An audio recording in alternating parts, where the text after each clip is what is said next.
Um, Mr. Beasley, you just had a trip in Nigeria. Tell me a little bit about your trip. Well, thank you. I did go to Liberia on the 20th. Nigeria or Liberia? No, Nigeria. No. I'm all confused. I still got jet lag. I went to South Africa, All right. Johannesburg, South Africa, on the 23rd. And as you may or may not know, I serve as the chairman of the advisory committee of the African Leadership magazine, which is headquartered in Abuja, Nigeria, and also in London, England.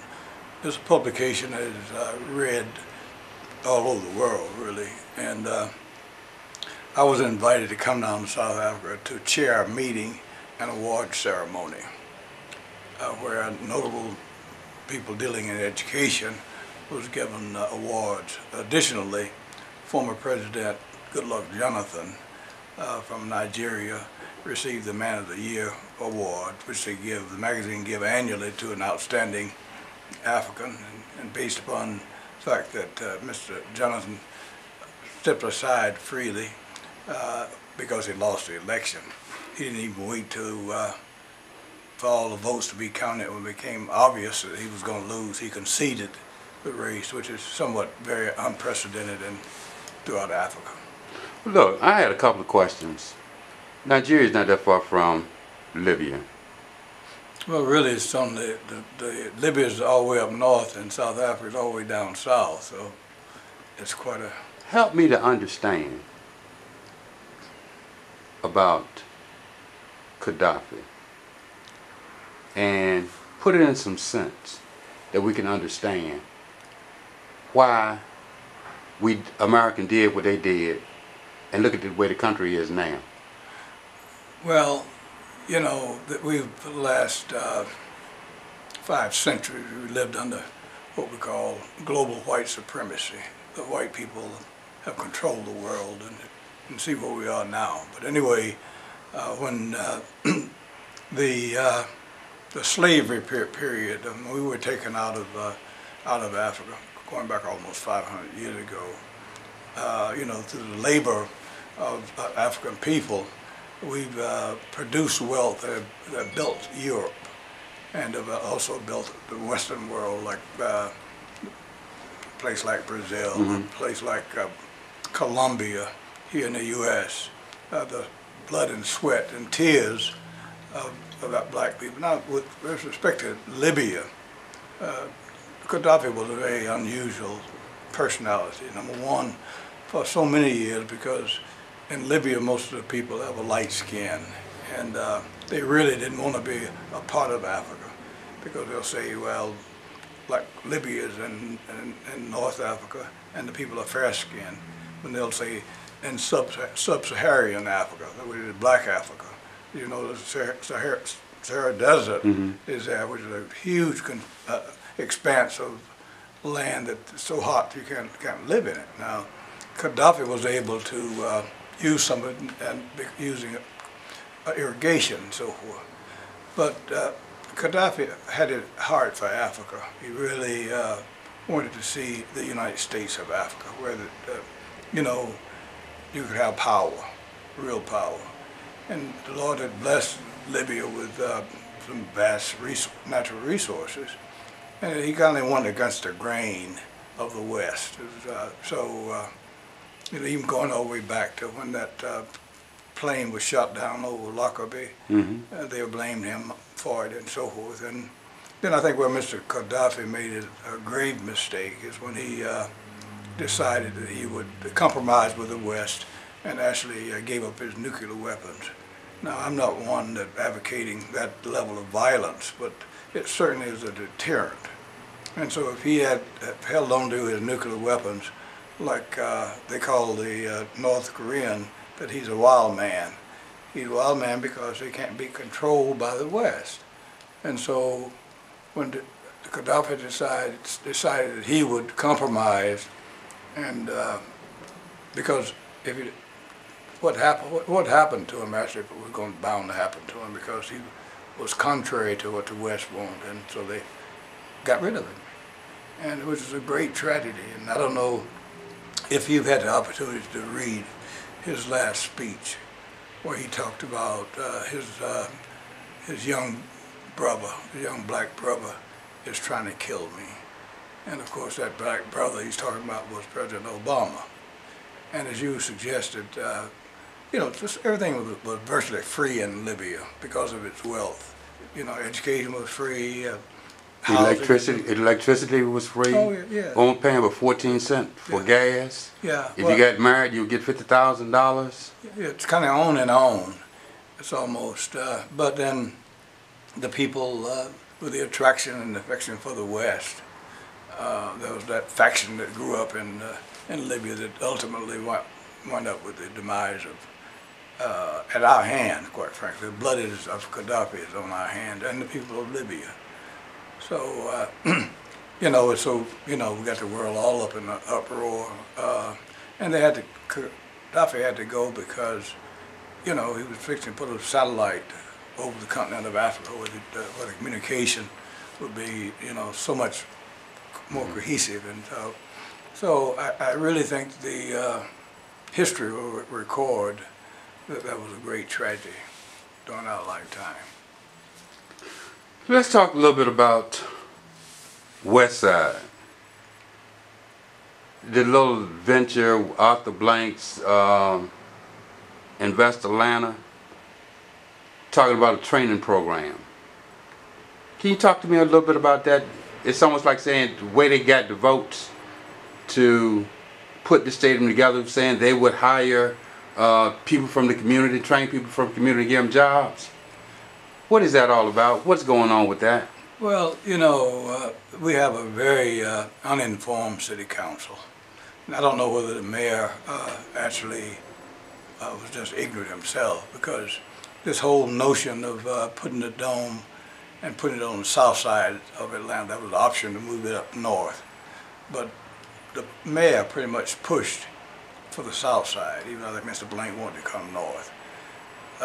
So the consequence of that, which they didn't tell the public, is that they would have to close down Martin Luther King, which, and then as it stands now, it's going to dead into the VIP parking lot of the dome. And so, but then it had to be the oldest church in Atlanta was sacrificed, the church where Spelman and I think Morehouse had their origin. So that kind of priceless history, is something that just shouldn't have been sacrificed. We didn't talk about this during the struggle, because if they brought it north, it would have greatly impacted our church. And if we go out there lobbying for bring it north, and then I don't think Antioch would have sold out anyway. Let me say sold out. We would not have, retreated back into the neighborhood. But just that kind of black history would be demolished. It's just something that would be unthinkable in other parts of town. Can you imagine the temple being bought for whatever number, and it'd be demolished just for so-called progress? But one of the things that they had lied and said they were going to create jobs for the people of Vine City and English Avenue.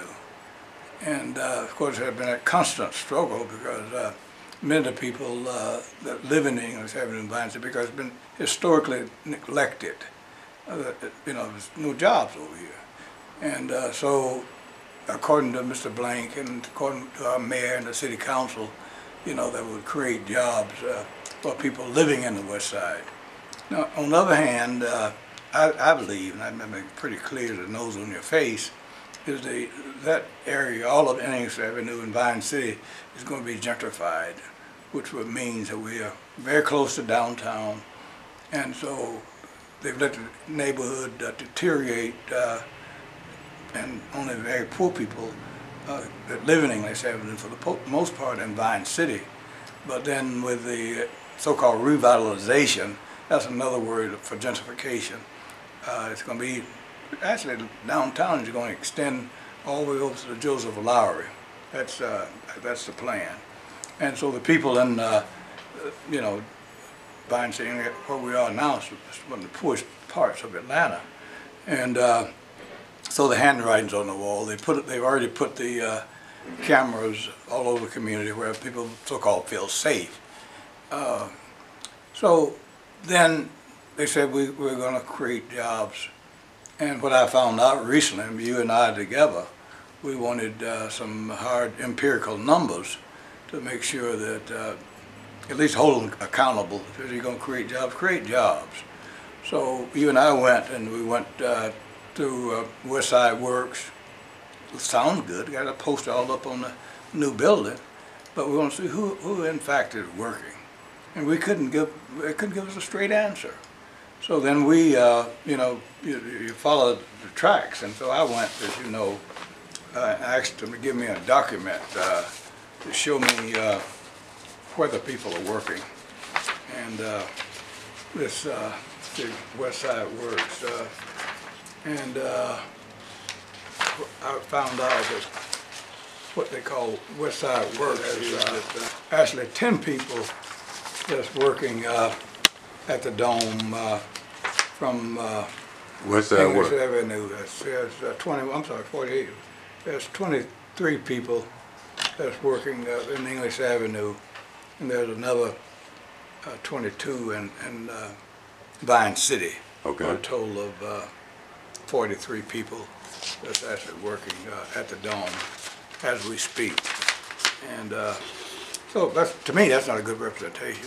And I think if we really would follow it down, that we would find that these people are probably the lowest paid people that's working on the Dome. And anybody that would contradict that, I wish they'd come forward. So I think in other words, we've been pimped again. And at some point, I think we must Look a little deeper. look deeper and hold people accountable. Well, it's almost like saying, I'm curious to find out how much money has been put into West Side Works, and at the same time to find out how many jobs they're getting, because it's money that we should know about, but we have no clue. Well, nobody. No accountability. And we always know if you follow the money, you'll get down to the facts of what's going on. But we are too forgiving as citizens of Atlanta. We've not, held our elected officials accountable. For an example, I had a conversation very recently with the president of the city council, and he was still wasn't clear as to whether Martin Luther King would be reopened. So it's that lack of urgency and that lack of being accountable to the citizens. I think we already know that our mayor sold out. I mean, that's a hard word, but the point is, the evidence is all around us. And right now when Turner Field is coming down, and so that area is being gentrified as well. And under the guise, here's at Summerhill, one of the most stable communities, black communities, over the years. And now he's saying he's going to build like a retention pond or something, but it'll look pretty. It's like a little park. And in the meantime, they're condemning all the houses, and of course, there's a real outcry by the 91-year-old lady that the mayor had to relent and let her remain in her house. So there's a lot of real ugly things that's going on, and I think of the African American mayors that have held office, from Maynard Jackson right up to Kasim Reed. I think Kasim has been, undeniably the worst mayor that we've ever had in Atlanta, going forward. And so he's Shirley started it, quite frankly, when she agreed to tear down all public housing. And by the time all public housing was torn down, this building across the street, Herndon Home, was the last one. And of course, at that time, the only people living in public housing was black people. And so I suggested to Miss Shirley Franklin and Miss Glover, who headed up the Housing Authority, that bought into the lie that there's too many poor people in Atlanta, so we need to, kind of mix up. Mixed use. They didn't have enough tax base from having all these poor people in Atlanta. So they, sang it out publicly, Central Atlanta Progress and that crowd. And they bought into it, and most of what they were doing, I suggested to them that the power players, the white boys and white girls, is giving you a knife, it's sticking in your hand and saying, stab yourself in the back with it, because we know how polarized voting has always been in Atlanta. Black people over black people and white people over white people. So now we're at this point where we're about 50% white and 50% black. And so we don't know if the Atlanta will have a black mayor, going forward. Certainly if we get one more term, that will be the last. But I think we're going to have some strong competition from the other side of town this time. And it might be in our best interest to vote for the white person. I don't know. The verdict is out. I've personally been looking at who's out there, and I liked Kwanzaa Hall, but I found out that he was so close to the mayor, was even willing to sponsor an ordinance to tear down something that's very dear to my heart, and that is Peachtree Pine, which is a shelter. And of course, it meant nothing to them. The council is still predominantly white. They have the power. But what they're trying to do now, you may or may not know, they're trying to condemn the building and tear it down. And the mayor says he needs a fire station, a police station. And so it's just a big building right across the street from the shelter that's been occupied been vacant for many, many years. So it used to be a doctor's building. So I just think when Mr. Hall sponsored that, I washed my hands of it.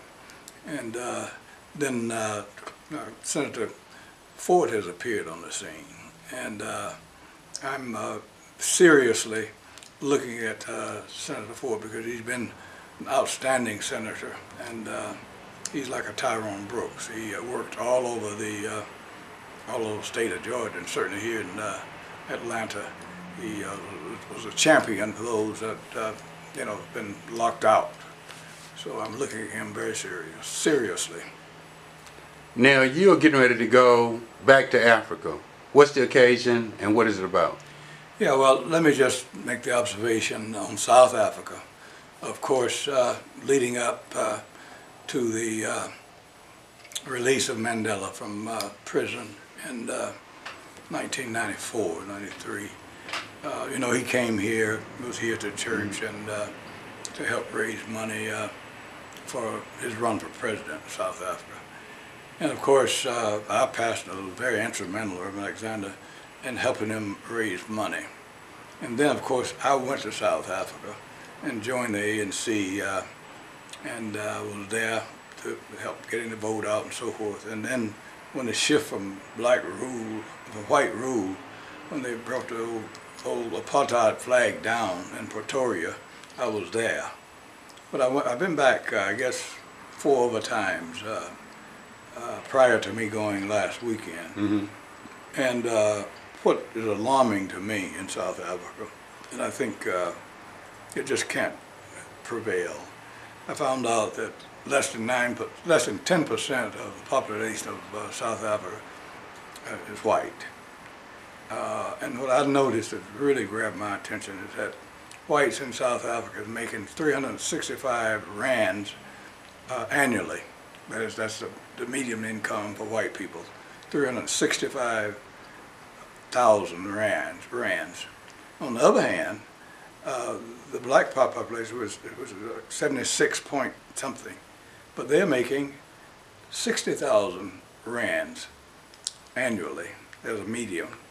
And if you look at that disparity, it's just alarming and shocking that that exists 22 years after black rule. So then, to further answer your question, I guess, is that, so I will be leaving tomorrow morning on the way to the Congo, to the DRC.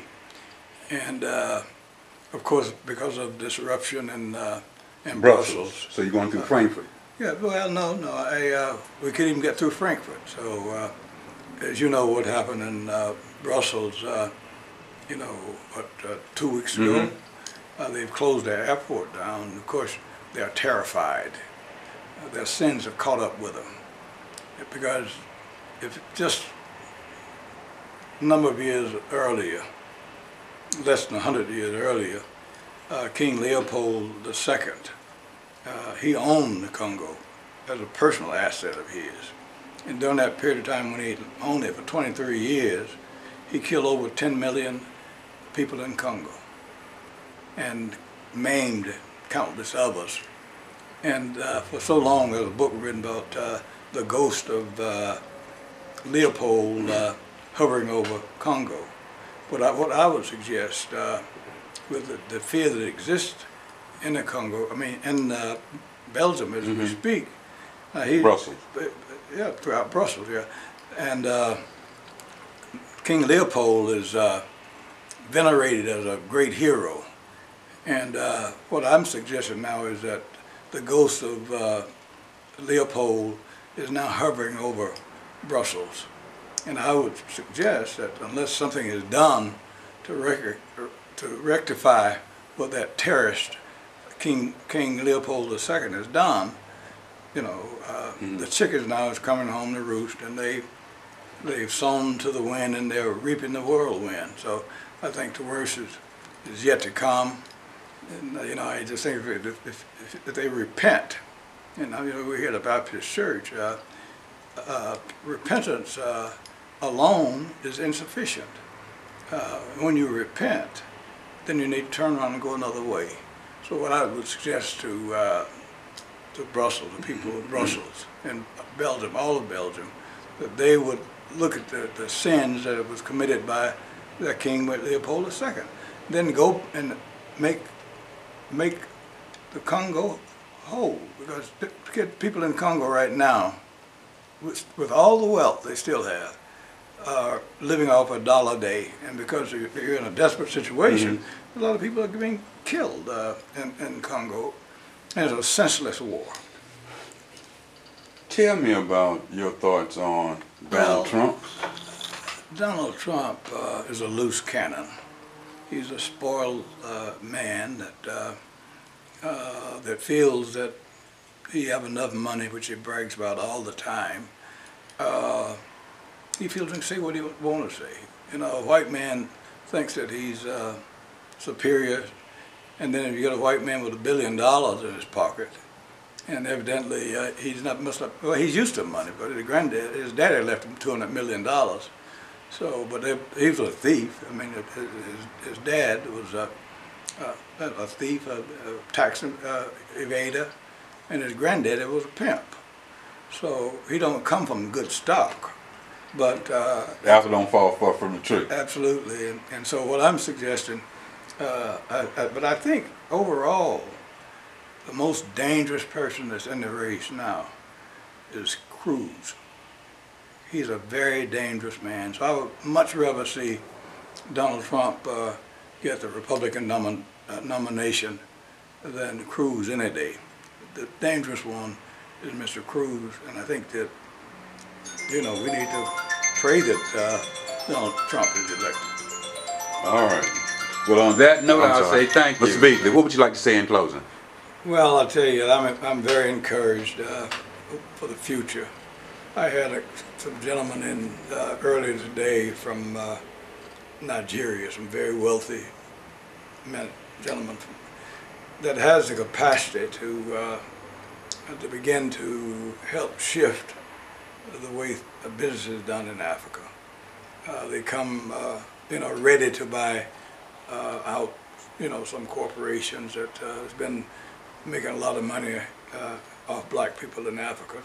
Then a few minutes ago, as you know, I had a group in from Ghana, and so I just see more and more us coming together.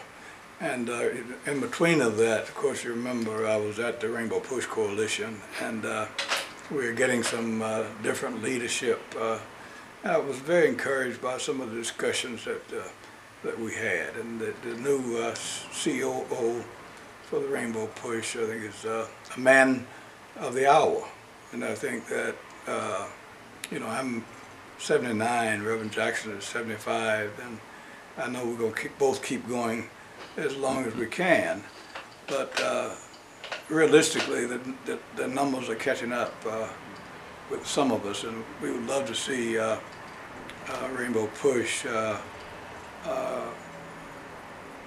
grow and next generation. I think become a global organization, and it'll be a fitting memorial for the work that Reverend Jackson has done over the years. Along with yourself. Well, thank you. On that note, I say thank you, Mr. Beasley.